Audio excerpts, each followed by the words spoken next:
बाबा आज येताना बासुंदी घेऊन या ना। अगं कालच आपण आईचा वाढदिवस होता म्हणून आणली होती ना।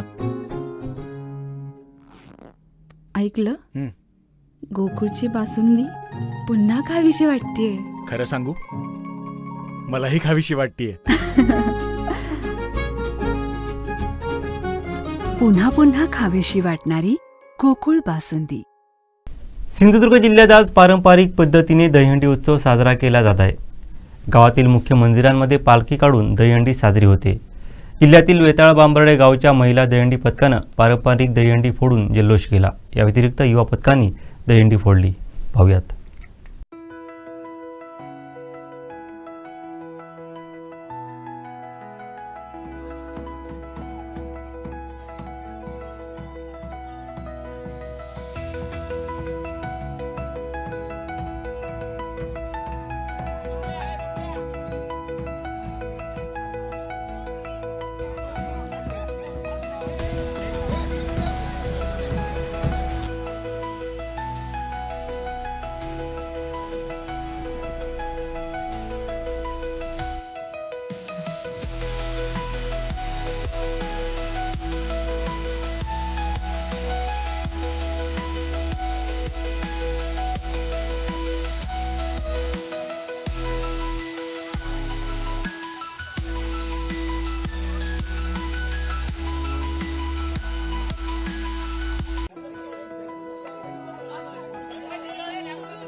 आमचे दिवसभरातले सर्व अपडेट्स, ताज्या घडामोडी आणि थेट लाईव्ह पाहण्यासाठी सबस्क्राइब करा, लाईक करा कोकणचं नंबर 1 महा चॅनल कोकण 7 लाईव्हचं YouTube चॅनल।